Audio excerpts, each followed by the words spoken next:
Progreso, el mantenimiento. Para ello, en esta oportunidad, nos encontramos en la sala de gestión de activos ISO 55000 y con el workshop gestión de activos ISO 55000 se va a exponer la ponencia de finanzas y gestión de activos dónde están los resultados, ¿no? Para ello, el expositor es el MSC, el ingeniero Alex Santamaría, es el miembro de la CMRP. Él es Product Manager en Best Process SAS. Él es de la nacionalidad colombiana. Y sin más preámbulos, lo presento al ingeniero Alex Santamaría. Adelante, ingeniero. Muy buenas noches a todos. Espero se encuentren bien. Es una alegría saludarlos. En esta noche estamos terminando semana laboral, semana de congreso. Espero que se encuentren bien ustedes y sus familias.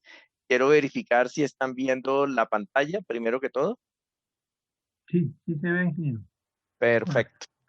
Primero que todo, entonces, gracias. Un mensaje solidario a todos ustedes, esperando que sus familias se encuentren bien en sus casas, en sus hogares, que igualmente las personas que han tenido que abordar las actividades laborales lo estén haciendo de manera segura. Recuerden que la seguridad es un valor y precisamente se trata de, en esta coyuntura, es calamitosa para la humanidad, se encuentren bien en medio de circunstancias tan difíciles para nuestra historia y particularmente para lo que hemos construido como humanidad. Esta es una presentación que básicamente tiene el objetivo de dar algunas ideas, algunas pautas para abordar el tema financiero, no con el objetivo de generar matemáticas financieras, como suelo decir, sino realmente pensando en generar un criterio gerencial para toma de decisiones. Mi nombre es Alex Santamaría de la Cruz. Actualmente, entre otros roles, tengo la presidencia de América Latina de la Sociedad de Profesionales de Mantenimiento y Confiabilidad en la filial LATAM, valga la redundancia. He tenido posiciones de nivel directivo y ejecutivo en diferentes sectores, pero particularmente muy vinculado al sector energético. Actualmente soy el gerente de planificación, normativa y gestión de activos de Vanti, que es el mayor distribuidor de gas natural en Colombia y es una de las 4 distribuidoras de gas natural en América Latina y del orden de los primeros 50 lugares en el mundo. La presentación que vamos a hacer en este momento tiene básicamente 4 capítulos. Primero, un contexto y una visualización general de por qué estamos hablando de este tema en la noche de hoy. Una conceptualización desde los estados financieros, pensando en identificar de qué estamos hablando cuando hablamos de finanzas para gestión de activos. Vamos a revisar un tercer capítulo que tiene que ver con aplicaciones, criterios de decisión, algunos resultados y unos comentarios finales asociados a lecciones aprendidas y factores críticos de éxito. Sin más preámbulo, entremos en materia, ¿cierto? Un mundo en pandemia. Hay que reconocer que el mundo nos cambió. Si yo les planteo a ustedes el 31 de diciembre a la medianoche que teníamos que adoptar y adaptar una cantidad de procesos para poder garantizar la continuidad de la operación en un escenario de cuarentena, de interrupción inclusive del proceso productivo con unas medidas de sanidad para preservar la salud de las personas en medio de la operación. Creo que muchos de ustedes me hubieran dicho que es muy difícil y que hubiera tomado varios años. En realidad lo hicimos muy rápidamente y lo hicimos casi que en cuestión de semanas y en algunos sectores inclusive de días. Claramente eso tuvo un efecto brutal, me perdonan el adjetivo, un efecto realmente de alto impacto en el sector económico, en el sector industrial, particularmente en el sector energético extractivo, que es muy, muy fuerte también en Perú, pero que tuvo también una serie de circunstancias que facilitaron el proceso. Muy temprano, yo particularmente decía hace unos meses que hoy día todavía vivimos 2 pandemias. Realmente una, la del COVID, y otra, la de la sobreinformación, más información de la que realmente se requiere para tomar decisiones. Y hay que saber filtrar esas fuentes de información. McKinsey, que es una de las fuentes que digamos autorizadas, que he consultado hace varios años, ha planteado sucesivamente desde el principio del año que era necesario ir adoptando una serie de medidas alrededor de estos procesos. Clave dentro de este diagnóstico, los empleados, la cadena de suministro, los clientes, por supuesto, cuidar la gente, cuidar la cadena de suministro, pero particularmente dieron en la diana desde muy temprano con dos aspectos: el flujo de caja, la liquidez y la tecnología. Esto adicionalmente tuvo un planteamiento en donde McKinsey, como lo vivieron ustedes en sus empresas, había que tomar una serie de medidas de corto plazo muy inmediatas, pero ahora estamos viendo más las de mediano plazo en ese entonces. Y el mediano plazo nos cambió, porque hoy día a largo plazo son 6 meses, básicamente por el nivel de incertidumbre todavía que hay tan alto alrededor de lo que estaba pasando. En marzo ya se había identificado que iba a haber una o dos o tres olas. Hoy día Europa está pasando por la segunda con unas cuarentenas también bastante agresivas, tanto o tan severas, quiero decir, como las primeras. Y en ese momento, en esa visión de 6 meses a 12 meses, ya se estaba identificando una serie de medidas que era necesario adelantar para proteger la caja: inventarios, la cadena de producción, la estandarización, la logística, la cadena de abastecimiento. Eso tiene nombre propio en nuestras organizaciones.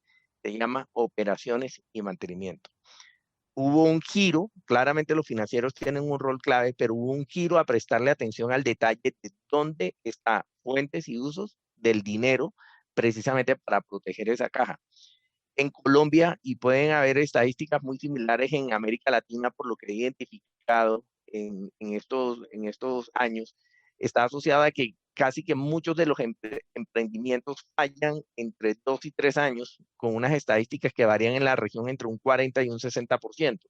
No porque la idea de negocio sea mala, en eso quiero ser absolutamente claro, sino por flujo de caja.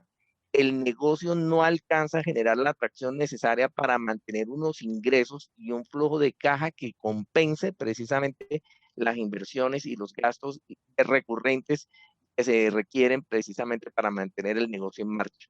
El flujo de caja es decisivo. Una empresa puede ser rentable, pero no necesariamente tener la liquidez que requiere para garantizar la operación. Eso me permite hacer un tránsito hacia la generación de valor. Juan Carlos, compañero de aquí de Colombia y miembro también de la Comisión Nacional de Mantenimiento, planteó en la conferencia anterior un enfoque acertado alrededor de lo que significa esto, y es generar valor a través de los activos que se tienen. Pero ese valor no se genera de cualquier manera. Se requiere un esfuerzo coordinado, estructurado, proactivo, precisamente para garantizar ese valor. Dentro de esos beneficios e impactos, hay que plantear que se requiere dentro de esta visión una aproximación a que efectivamente la gestión de activos, para poder generar valor, primero debe garantizar el desempeño organizacional. Uno no genera plata a partir de los problemas, uno genera dinero es a partir de resolverlos. Dentro de esa premisa, particularmente, si uno ve los beneficios, están con el retorno a la inversión, el optimizar costos de instalación, operación o mantenimiento, maximizar el conocimiento, el capital invertido, el retorno sobre el capital invertido se vuelve una variable clave, el mejorar el uso de la capacidad instalada, el mejorar la consistencia de la proyección de presupuestos de operación y mantenimiento, y adicionalmente la gestión de riesgo como un componente de esa premisa o de ese beneficio de la gestión del activo. Adicionalmente, al agregar la vida de los activos, se genera más valor cuando los activos tienen más vida, porque sencillamente una vez depreciados, si están en buenas condiciones de eficiencia energética y de estado operacional y de confiabilidad operacional, casi que ya la compañía puede seguir operando con una estructura de costos más adecuada. No pasa siempre. Le pongo el ejemplo del sector aeronáutico, en donde las aerolíneas de bajo costo operan con aviones nuevos, porque son los que requieren menos mantenimiento.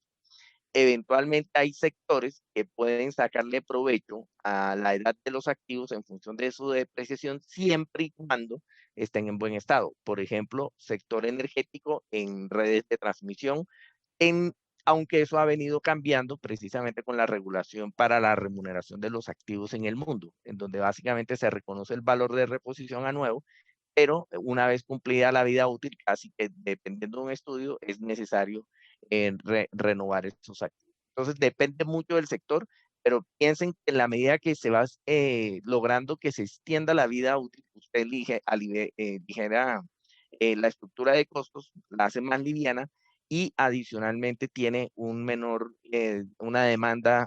demanda de inversión. Contribuir a mejorar la reputación y alinear la gestión. Si uno revisa rápidamente esta diapositiva, el mensaje clave es valor, rentabilidad, costos, capital invertido, la proyección de presupuestos. Implícitamente hay una cantidad de variables asociadas al mundo financiero.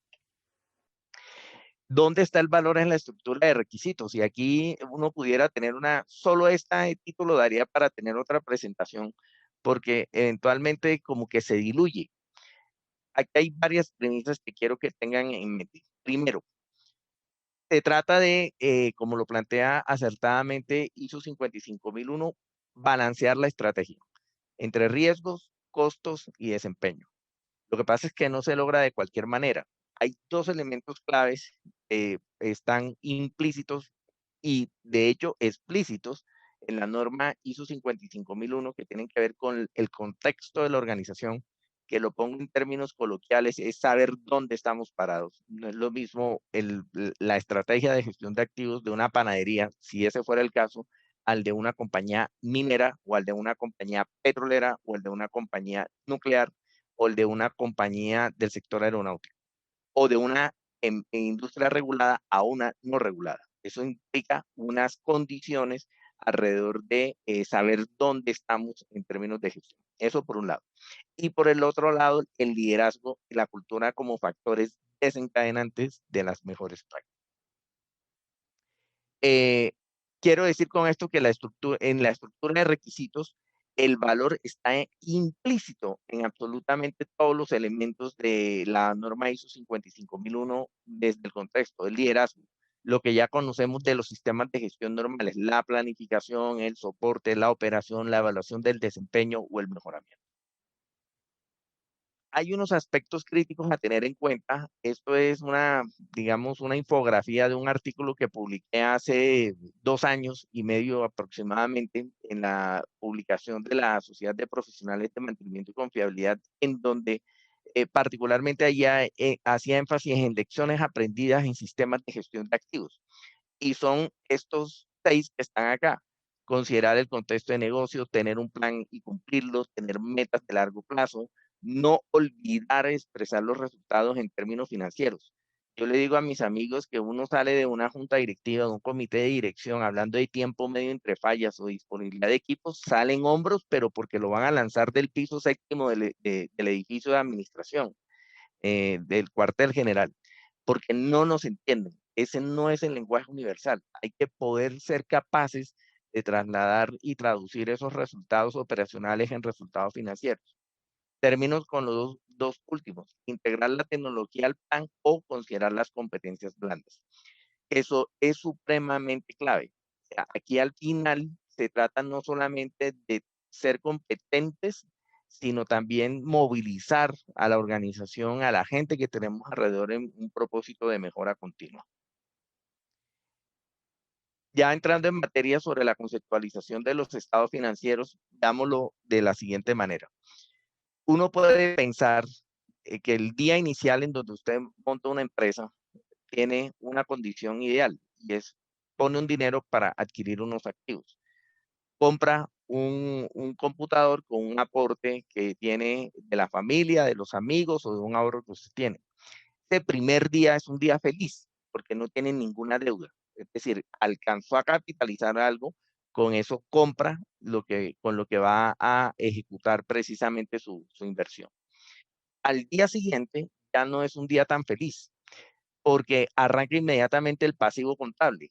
¿Por qué? Porque ya tiene deudas con el sistema de seguridad social, porque ya tiene deudas con el sistema de seguridad pensional, porque ya debe el recibo de la luz del día anterior, que no lo vemos desde el punto de vista de caja porque no lo hemos pagado, pero contablemente ya ahí se va generando una provisión de pasivos, se debe usted mismo su salario. De tal suerte que ahí usted está consolidando de alguna manera una deuda, una obligación. Un pasivo termina siendo una obligación con un tercero. La situación normal de una compañía termina siendo aquella en donde el activo circulante es mayor al pasivo. Es decir, tengo una cantidad de recursos que si yo decidiera liquidar la empresa, tengo para pagar mis deudas y queda un poquito. Esa es una situación bastante sana. O la otra que pudiera decirse es que yo he venido consolidando un capital alrededor de activos fijos que eventualmente pueden alcanzar a responder precisamente por inclusive la deuda que eventualmente se tiene. Entonces, básicamente una situación normal es que hay, digamos, una situación en donde el activo circulante permite tener una cobertura a las deudas. Yo pongo un ejemplo y escúcheme como lo planteo didácticamente en el hogar. Uno al final tiene una deuda con la tarjeta de crédito, pero finalmente si puede tener un ingreso que le da para pagar en el siguiente mes esa tarjeta de crédito por su salario, por el pago que le dan, está en una situación normal. Es decir, no está en una situación difícil de deuda. Difícil a cuando está en el siguiente escenario, que es el de suspensión de pagos, en donde ya la situación se vuelve un poco más apremiante, porque su pasivo termina siendo mayor que el activo circulante. Y aún en ese escenario se puede apretar en un momento dado en flujo de caja precisamente para cubrir las deudas. Es cuando tengo una deuda a nivel de hogar y no tengo el suficiente ingreso para cubrir el servicio de esa deuda, es decir, la cuota mensual de la tarjeta de crédito, si uno lo quisiera ver así. Entonces es una situación de suspensión de pagos, es decir, dejo de pagar porque no me alcanza realmente para pagar. Esa es una situación que empresarialmente es lo que vivimos en COVID. Esta conferencia, de hecho, estas diapositivas las tengo montadas hace 2 años, perdón, casi 3 años, y particularmente cobró mucha vigencia este año precisamente por esta situación. La situación real del empresariado en Colombia y aquí en la región, en lo que he podido ver de los informes económicos, es que precisamente hay una situación de suspensión de pagos por flujo de caja. Es decir, tengo activos, pero no me alcanza el ingreso para cubrir el servicio a las deudas o las obligaciones que tengo. Hay otra situación que es aún más difícil, que es la situación de quiebra. Y es que aún vendiendo todos los activos, no me da para cubrir las deudas. Caso aerolíneas. Esa es la realidad de las aerolíneas hoy día. Vendiendo absolutamente todo, no alcanzan a cubrir absolutamente nada porque fueron deudas de muy largo plazo, que efectivamente hay que cubrir con los ingresos. Si no hay ingresos, queda la deuda, eventualmente con qué activos cubro la deuda si finalmente el valor de los activos en el mercado no alcanza a cubrir los créditos. Eso fue lo que pasó en situación de hogares en la crisis económica del 2009-2010 a nivel mundial, en donde por la crisis de las hipotecas la gente vendía las casas a un menor valor del que tenía respaldado como valor de la hipoteca, generando una situación también calamitosa a nivel de familias y a nivel de hogares. Y uno puede en la vida tomar la decisión de crecer de una de dos formas, o con aporte de socios o con deuda. Lo importante es que se crezca en activos productivos. ¿Qué pasa en términos desde los estados financieros? Y yo lo voy a tratar de reflejar de la siguiente manera. Yo he tenido la oportunidad de hacer evaluaciones financieras en diferentes sectores pensando en valor agregado y uno como en mantenimiento puede hacerlo tan fácil o tan difícil como quiera. Pero si tiene el fin en mente y si tiene la claridad conceptual de qué es lo que hay que hacer, eventualmente da en la diana de cómo abordar el análisis. Y aquí les pongo un ejemplo. Si yo tomo los estados financieros de la compañía y me devuelvo en términos de utilidad, solamente pensando en utilidad después de impuesto, que es la fila naranja que está aquí, o esa columna naranja, perdón. Eventualmente, si yo tengo unos activos que están invertidos y tengo una tasa de descuento con las que puedo descontar, finalmente el valor agregado termina siendo la resta de la utilidad menos el costo de oportunidad del capital invertido. Punto. Así de sencillo. Lo que pasa es que hay que tener mucha claridad de cuál es esa tasa de descuento y cuáles son los activos productivos que realmente están dentro de la línea que están contribuyendo a esa producción. Ustedes recordarán, digamos, los que están en empresas, sobre todo listadas en bolsa o que tienen alguna condición particular de accionista listado en bolsa o con controles, que un tema delicado es el activo improductivo, porque el activo improductivo va directamente en contra de la generación de valor. Usted no quiere tener activos. Como vamos a ver más adelante, termina siendo una condición de rentabilidad. A mayor utilidad y menor activos, uno tiene una mayor generación de valor. Entonces, el negocio desde ese punto de vista, por ejemplo, termina siendo que es preferible contratar el servicio de energía que tener los activos para generar energía, porque le genera a usted una mayor rentabilidad ya que aligera la porción de activos dedicadas al negocio y al final lo que se le termina volviendo, en vez de tener un costo de oportunidad, termina teniendo una tarifa que al final del día es inclusive deducible de renta, porque es un gasto operativo. Entonces, ese tipo de conceptualizaciones es la que vale la pena tener aquí en este aspecto. Hay unas consideraciones intuitivas y otras, como digo yo coloquialmente, y excúsenme, contraintuitivas. Vamos a pensarlo de la siguiente manera. Si tenemos rentabilidad sobre el patrimonio como objetivo, y esto no me lo inventé yo, esto es de Dupont hace más de 100 años, él que planteaba en ese momento. Hay que decir que Dupont llegó a ser el hombre más rico del mundo a partir de plantas químicas. Y algo tenía que tener en la cabeza para haber generado esta formulación. Y él decía, utilidad sobre ventas, es decir, que por cada peso que vendo me quede algo, que las ventas sobre el activo también sean muy grandes, es decir, que el activo rote mucho, algo así como yo tener un bus y llenarlo con todas las sillas y hacer recorridos muy cortos con precios muy caros, para ponerlo en términos didácticos. Hacen muchos recorridos y eso permite que haya muchos ingresos con el mismo activo, diferente a cuando tengo una misma venta, pero con más buses. Entonces hay más activos, se reduce esa venta sobre el activo, que va directamente contra la rentabilidad general. Y particularmente la política de capital que tiene que ver con el activo sobre el patrimonio. Y esto es interesante porque eso significa que entre menos activos tenga por unidad patrimonial, perdón, por más activos que tenga contra menor patrimonio, significa que la compañía está más endeudada. La deuda no es mala. Lo que pasa es que hay que saberla administrar porque depende del flujo de caja. No voy a entrar a redundar en esto, pero quiero dejarles varios mensajes. Esto al final del día, ¿de qué depende? De la eficiencia operacional, de la estructura de costos, de armonizar el tamaño de la compañía con la materialización de los negocios, de tener una estructura organizacional y de activos liviana. Y mucho cuidado con la política de inversiones, mucho cuidado con los proyectos de inversión. No hay nada más dañino desde el punto de vista para una organización que es invertir en proyectos poco productivos o en proyectos malos, porque además de que comprometen una cantidad de recursos, no están generando la rentabilidad ni la caja que justifica esa inversión y por el contrario se termina volviendo como un lastre para el portafolio y el valor de la compañía en su conjunto. Ustedes saben, a estas alturas del partido, después de 6 meses de COVID, tienen clarísimo que hay que generar caja y generar utilidad. A mí no me cabe la menor duda, lo hacen todos los días.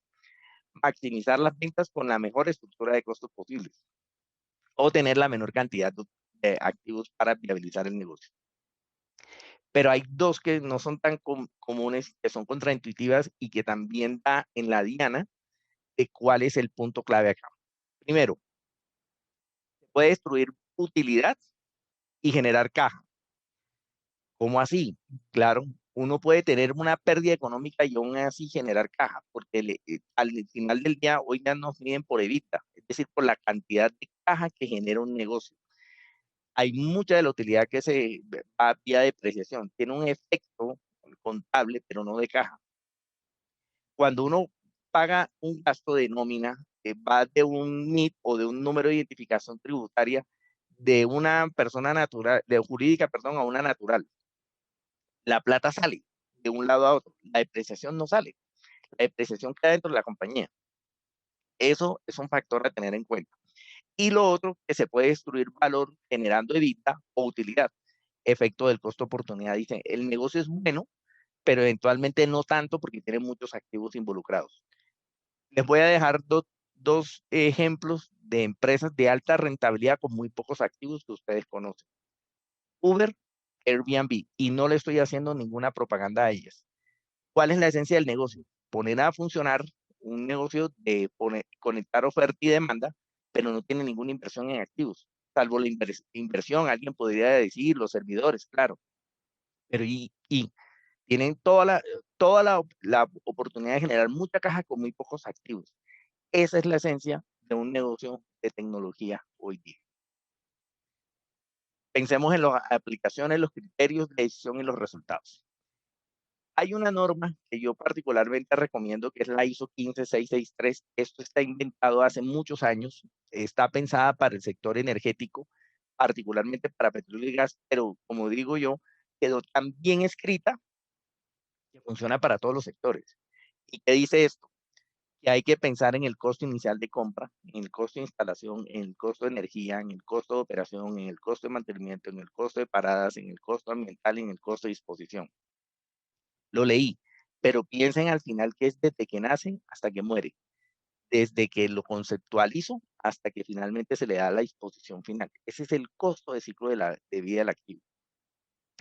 Y lo coloco siempre así a manera didáctica porque alguien pudiera pensar que es una suma aritmética y no, es un cálculo financiero de valor presente neto. Para efectos de decisión, porque no se trata, como les dije al principio, que esto no es un curso de matemática financiera, sino de criterio gerencial asociado a las finanzas aplicadas a gestión de activos.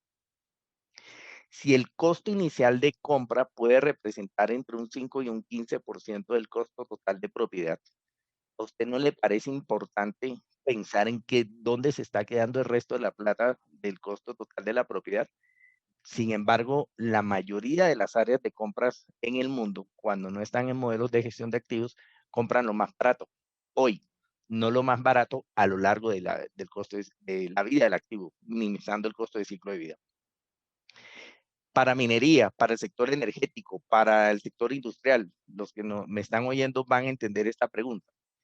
Si el 50 o el 60% del costo de ciclo de vida del activo es la energía, ¿a usted no les parece que es importante la eficiencia energética a la hora de comprar un activo? ¿Lo están evaluando? Desde el punto de vista de minería, esto significa que si yo tengo un motor que tiene un 1% más de eficiencia energética, significa que en 20 años eso puede pagar fácilmente un camión. No inmediatamente, por supuesto, a lo largo de la plata que se va ahorrando a lo largo del tiempo. Ese es el tipo de preguntas que deberíamos hacernos desde este punto de vista. Otra pregunta que hay que hacer, ¿cuánto impacta 1% de disponibilidad en los estados financieros? Y no voy a entrar a hacer la matemática, pero queda un mensaje acá. Y es que el mejorar un 1% de disponibilidad termina reflejándose en diferentes ejercicios que he hecho, entre un 0.5, un 1%, un 3%, hasta un 4% de mejora en el margen EBITDA. Y el financiero por allá gestionando con un crédito bancario que si acaso le mejora un 1%. Entonces, con esto lo que quiero significar es que ahí hay un tesoro oculto alrededor de qué hay que hacer para mejorar 1% en disponibilidad, que no lo logra solo mantenimiento, y no lo logra toda la cadena, la logística, la operación, el talento humano, el mantenimiento, por supuesto, los proyectos que permiten mejorar la rentabilidad. Cuando lo vemos así, normalmente una pregunta que me hacen los compañeros es, oiga, pero es que yo tengo un proyecto y no sé cómo tomar una decisión alrededor de eso. Yo le digo, bueno, ¿qué está pasando? No, es que tengo unas pérdidas y quiero tener una solución que me permita ahorrar costos.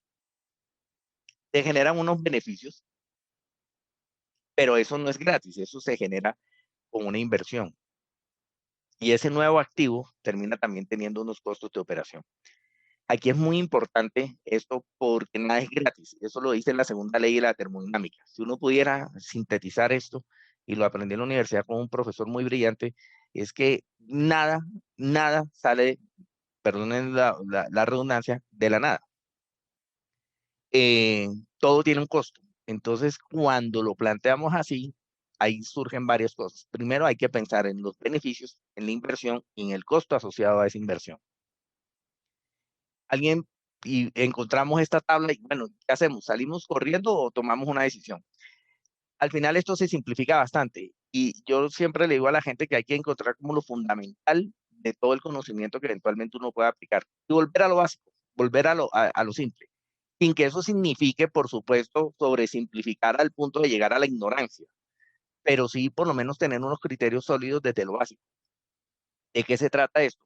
De valor presente mayor o igual a cero, de tasa interna de retorno mayor a la tasa del portafolio. Es decir, que hay una rentabilidad mayor a la que está esperando el dueño o el accionista, o una relación beneficio-costo en términos financieros mayor que uno.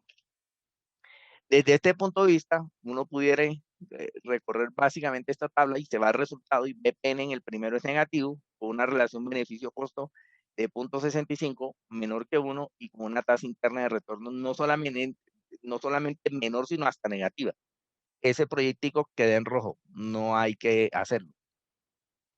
El de abajo sí está en verde, valor presente neto positivo, beneficio costo mayor que 1, tasa interna de retorno mayor a la del portafolio, que aquí aparece tasa de descuento de WACC 8%. Aquí es importante varios mensajes. Uno no hace gimnasia financiera, es decir, póngale el número que necesito para tomar la decisión. No, aquí no se trata de eso. Se trata de tener unos fundamentos sólidos y claramente analizar por sensibilidad que el proyecto o la inversión es viable. Pero no es lo único. Tienen que pasar además varias cosas. Uno, que el presupuesto de gasto e inversión debe caber dentro del flujo de caja en la empresa. Yo en ese momento les diría, busquen en sus países empresas emblemáticas que les gustaría comprar. Entonces, eventualmente alguien puede decir, compro Cálida en Perú, o en Colombia quiero comprar, no sé, Terpel, o eventualmente en Chile quiero comprar Latam, y me voy armando de un portafolio de diferentes compañías, pero no nos cabe en la caja del bolsillo. Estuviéramos allá y no conversando de mantenimiento esta noche, porque hay una realidad y es que cualquier decisión de inversión tiene que caber en la realidad económica de cada negocio. Y el presupuesto de gastos e inversión lo manejamos muy al interior de mantenimiento, pero mi lección aprendida detrás de todos estos años es una conversación que hay que tener clara, es con el financiero de la compañía. ¿Dónde está la rentabilidad? ¿Dónde está la caja? ¿Dónde están los problemas? ¿Y dónde están las oportunidades, por supuesto? Disciplina en el proceso. Después de transitar mucho en sistemas de información, uno termina preguntando. Yo termino preguntando, ¿cuánto del costo de mantenimiento termina en un año en las órdenes de trabajo versus el costo que ve quien sabe cuánto cuesta el mantenimiento? En la organización, quien sabe cuánto cuesta el mantenimiento, no es mantenimiento, es contabilidad. Contabilidad registra absolutamente todo, la nómina, el pago a proveedores, el pago de repuestos, el pago de servicios, absolutamente todo queda ahí en la contabilidad. Clase mundo es cuando el costo que se refleja en el sistema de información supera el 85% de los costos que están reflejados en la contabilidad. O decisiones sobre reemplazos de activos. De tal manera que, por ejemplo, cuando se llegue a un costo de mantenimiento acumulado del valor de reposición a nuevo por encima del 50%, se tome la decisión de reponer el activo. Eso es una decisión económica que se debe tomar, pero se requiere disciplina en la captura de la información. En resultados de gestión de activos, les quiero decir entonces, hay mucho por documentar en términos de resultados financieros, pero eso no se hace solo. El área financiera no le va a llegar a hacer la tarea. Hay que formar competencias en el tema financiero de nuestra gente, precisamente para que por lo menos pueda calcular un valor presente neto, una tasa interna de retorno, una relación beneficio-costo. Entonces se requiere escenarios como este y Víctor, que ha venido promoviendo el Congreso desde hace muchos años. Yo di la primera conferencia sobre temas de decisiones económicas hace 15 años en Perú, en Lima. Eh, Desde ese momento ha venido teniendo la inquietud de incorporar más evaluaciones financieras al cálculo de los resultados, ¿cierto? Y uno puede encontrar relaciones como que el beneficio-costo está dentro de un rango entre 3 y 40 para la implementación de CDM. Y aquí alguien se desmayó porque quedó esto en chino. Fácil. Por cada dólar que invierte, puede recuperar hasta 3 o 40 dólares en menor costo de mantenimiento, en menor costo de paradas, en menor costo de repuestos, con un CDM bien montado, perdón, bien estructurado, efectivo. O inclusive una reducción de la inversión cuando se sienta a trabajar la gente de operación y mantenimiento con quien está diseñando. Es una realidad que hay áreas de proyectos que ejecutan, pero ejecutan con la visión de ejecutar el presupuesto de gastos e inversiones, perdón, de inversiones, no con el objetivo de generar valor. Es decir, tengo un proyecto, tengo un alcance, me tengo que gastar esta plata en este tiempo y hágale. Como digo yo coloquialmente, y escúcheme, brutos pero decididos. Ejecute. Eso que quedó ahí, quedó bien montado, quedó realmente bien instalado, tuvo criterios de operación y mantenimiento claros desde el diseño para ese montaje de ese nuevo activo, y adivine a quién le quedan los problemas, a operación y luego a mantenimiento. Y mantenimiento termina recogiendo vía costos una cantidad de dificultades que se tuvieron desde el diseño. Eso es parciales de mantenimiento, pero globales, que son los que me interesan más a mí, desde hace unos, digamos, unos años, tiene que ver con la mejora en la tasa interna de retorno o en el margen EBITDA de los negocios. Y efectivamente tener sistemas de gestión de activos con orientación en algunas líneas o en empresas integradas puede mejorar hasta un 2% en la tasa interna de retorno, o un rango que era el que les decía ahorita entre 0.5 y 3.2, pico 4, que ha sido un caso excepcional, pero realmente por eso lo coloco del orden del 3% en términos de margen EBITDA. O documentados en la literatura, Scottish Power Generation, en un caso que plantean en un libro que se llama International Case Studies in Asset Management del 2012, plantean este caso en particular que tiene una reducción del 29% en costos de mantenimiento, del 22% en incremento en disponibilidad de planta o 50% en reducción de salidas no programadas. Aquí hay unas lecciones aprendidas y unos factores críticos. Las finanzas son mucho más que estados de resultados, presupuesto, es saber dónde está uno. Eh, por lo menos con la Comisión Nacional de Mantenimiento y Gestión de Activos en Colombia, con la encuesta multisectorial que se hace alrededor del tema, se ha encontrado que menos de la mitad de los gerentes de mantenimiento conocen o reconocen su estructura de costos. Eso es supremamente delicado, porque entonces, ¿cómo estamos tomando las decisiones? Yo me atrevería a pensar, por lo que he evaluado en estos años, es que la situación en la región no es diferente. Lamentablemente, aquí se necesita un esfuerzo muy grande en la región y lo vengo identificando con los compañeros de la Sociedad de Profesionales de Mantenimiento y Confiabilidad de América Latina, en mejorar las competencias, en tener más claros fundamentos, en tener espacios como este para compartir lecciones aprendidas, mejores prácticas, ampliar la red de contactos y la base de conocimiento. Ahí es necesario trabajar mucho. Para ustedes, entender los estados financieros, entender claramente los estados financieros desde el punto de vista de costos, de rentabilidades, de la caja dónde está, de dónde se va la plata, dónde viene, cómo la puedo optimizar.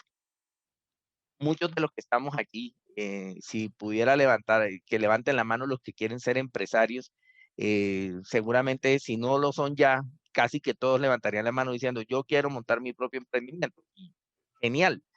Pero así como levantan la mano para decir, quiero tener mi propio emprendimiento, yo le digo, levante la otra para decir, necesito estudiar esto porque claramente las decisiones que yo voy a tomar desde el punto de vista de negocio son financieras, son con la contundencia de tener la claridad de dónde está el recurso.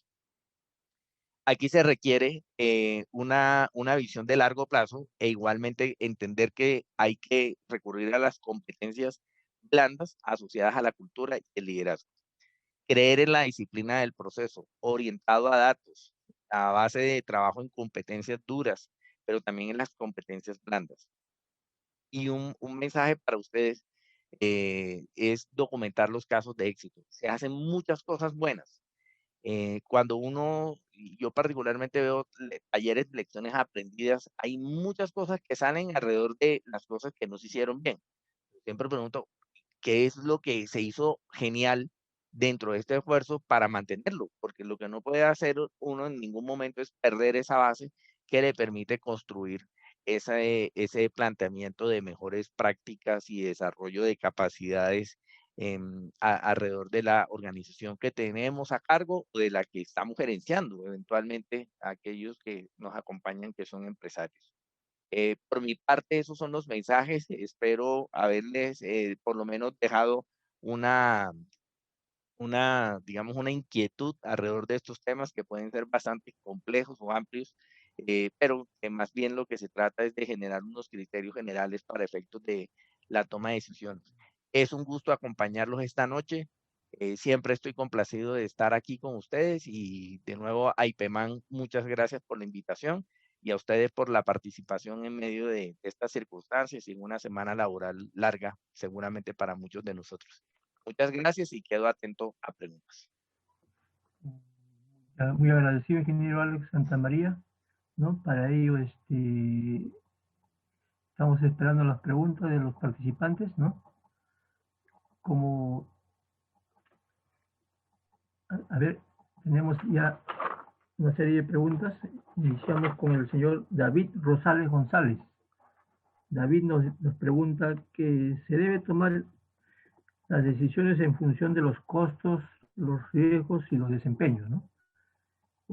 ¿Cómo ve el cambio cultural en la toma de decisiones en Latinoamérica en función de esta trilogía a partir de la pandemia del COVID-19, ¿no? ¿Y qué esperamos para el siguiente año, para el 2021? Esa es muy buena pregunta y la voy a separar como en tres partes. Costo, riesgo, desempeño, cultura y lo que viene del 2021. Costo, riesgo, desempeño. Yo tengo un ejemplo didáctico para esto alrededor del tema. Vamos a pensar en las luminarias que tenemos en nuestras casas. ¿Cierto que ustedes le hacen mantenimiento preventivo a esas luminarias? Las cambian todos los sábados a las 10 de la mañana, cambiándolas.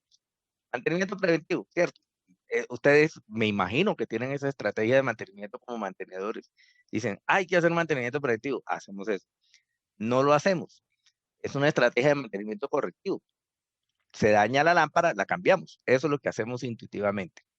Cuando usted saca esa lámpara y la lleva al contexto operacional de un hospital en una cirugía, perdón, una sala de cirugía de un hospital de alto nivel de complejidad en donde potencialmente pudiera atender una cirugía a corazón abierto, ya usted no quiere que esa lámpara le dejen el mantenimiento correctivo.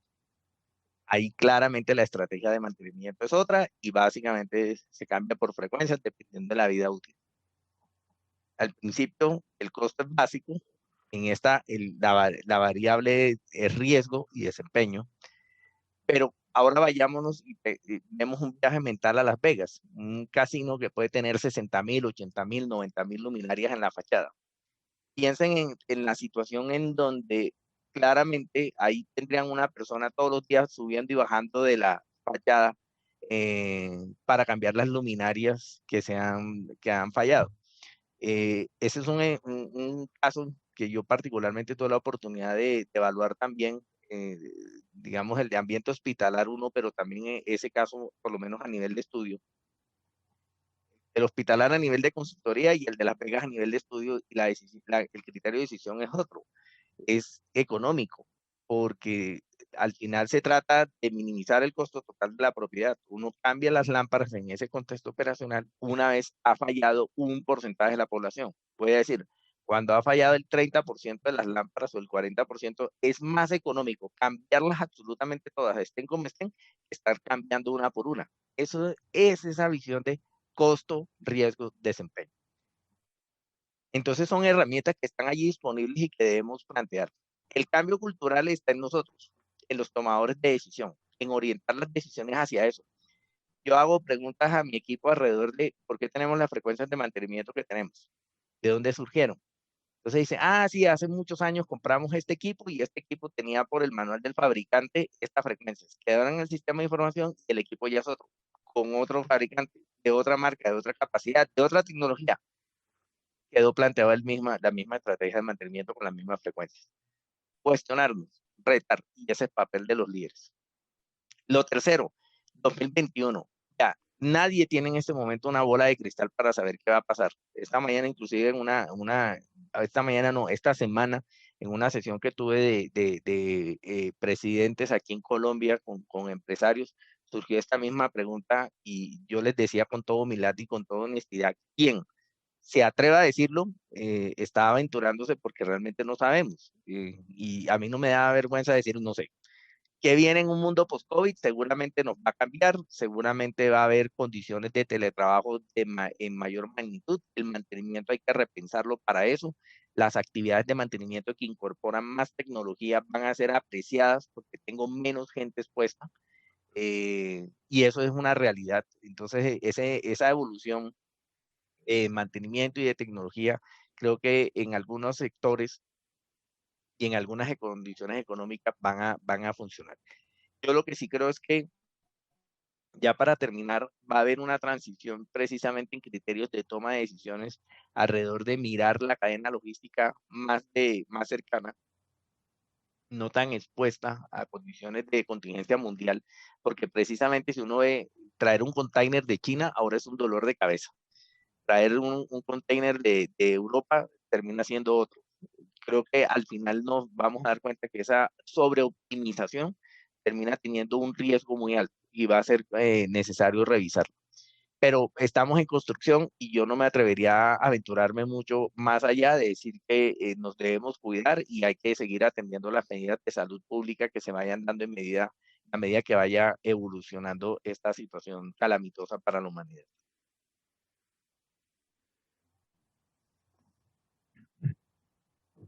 Muy de acuerdo, ingeniero Alex. Llenando las consultas, el señor William Guamán, ¿no? Dice, después de evaluar los costos versus beneficios y aplicar una política de reemplazo en un equipo de costo nuevo de $800,000 cada 5 años, ¿la gerencia de producción lo aprobaría? ¿Cómo afecta esta decisión en la utilidad? Esa es muy buena pregunta y aquí, como dicen los que saben, le tengo que responder humildemente que va a depender. O sea, la respuesta correcta es depende, porque ahí no, hay varias variables. Yo le digo, si yo tengo que cambiar un equipo que cuesta $800,000 cada 5 años, en un momento dado va a depender del nivel de ingreso. Entonces, no es lo mismo cuando yo puedo adquirir un activo de $800,000 que tiene esa vida.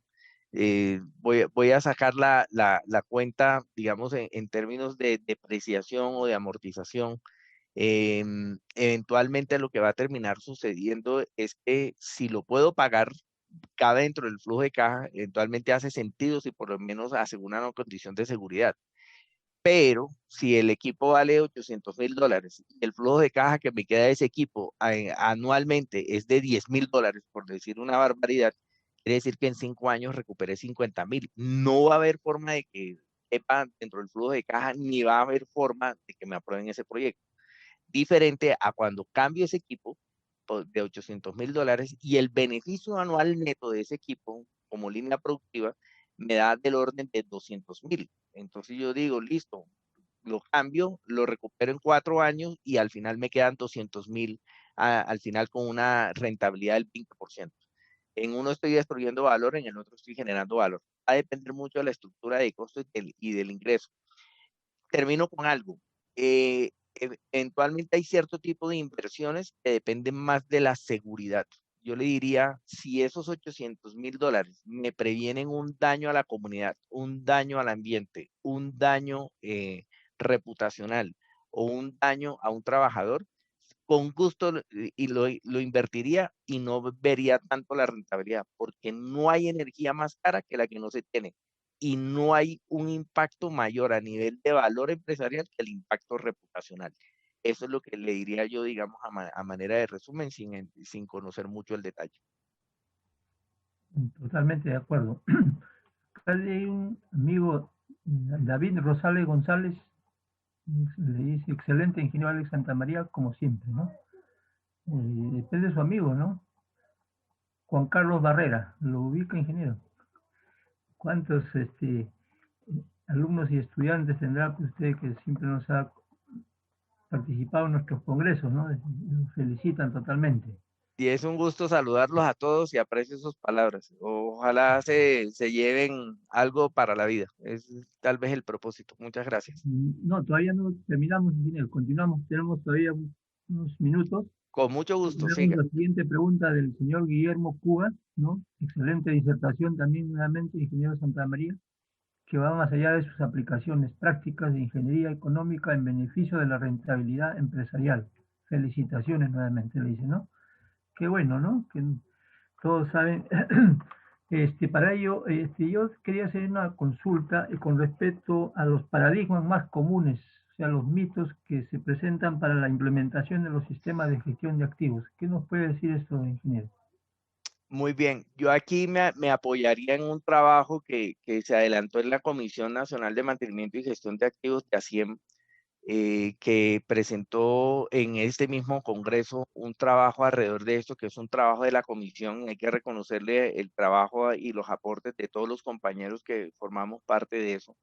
Yo recordaría tres para no extenderme. Uno, gestión de activos no es una manera más bonita de decir que estamos haciendo mantenimiento.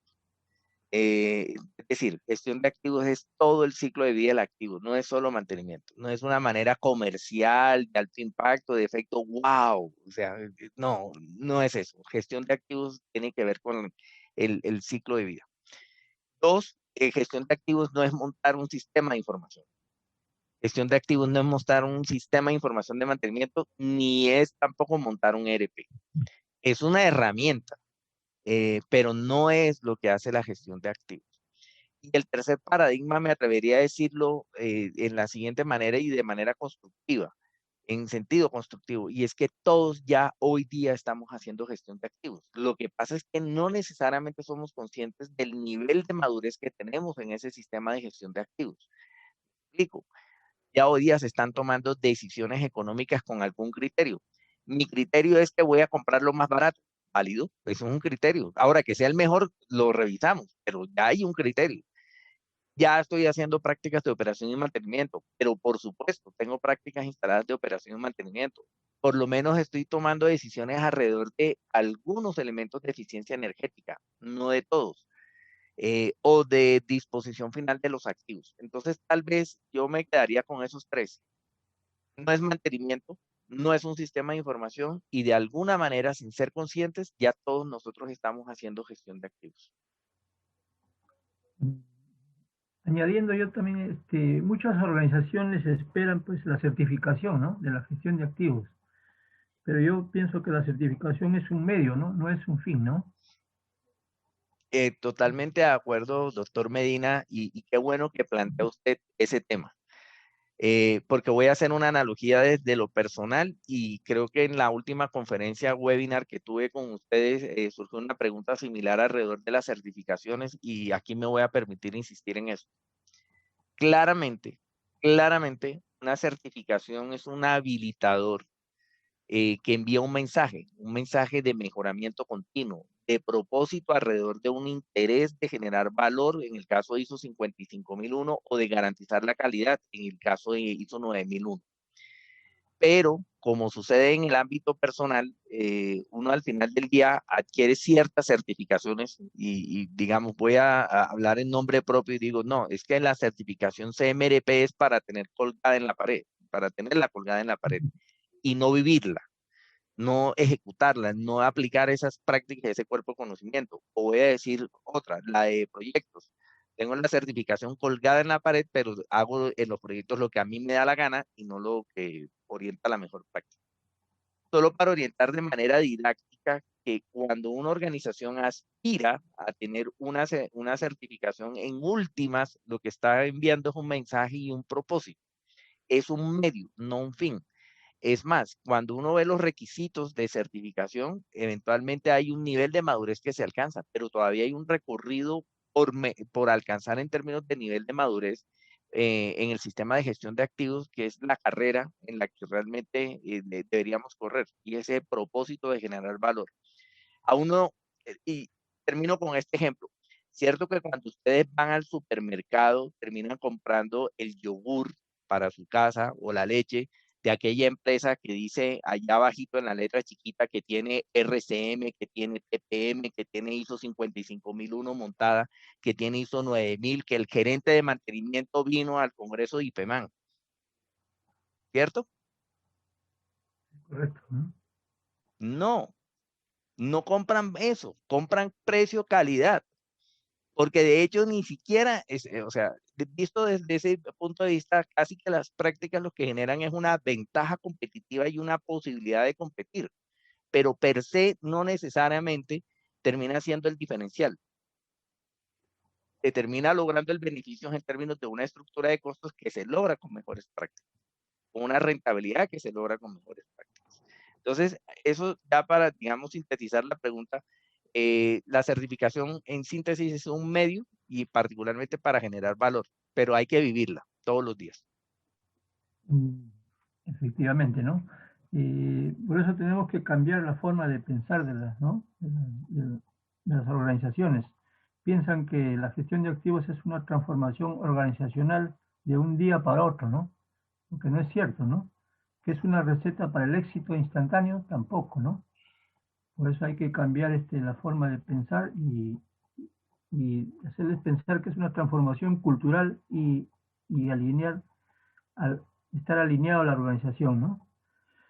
Bien, bien, ingeniero, algunas últimas palabras por su parte. No, por mi parte solo agradecerles, invitarles a que sigan construyendo su carrera, las competencias. Yo creo mucho en las competencias blandas, en el trabajo en equipo, en resolver problemas, en priorizar, en tener una comunicación efectiva, en poder compartir con la gente de manera clara, de manera sencilla. Eso que parece ser muy complicado, que es el mundo del mantenimiento y la confiabilidad. Si uno es capaz de dejar en un minuto, y en serio es un minuto, un mensaje clave de generación de valor hacia el accionista, hacia la gerencia de lo que hacemos en mantenimiento y confiabilidad, es un mensaje de alto impacto en términos de un orientador de toma de decisión.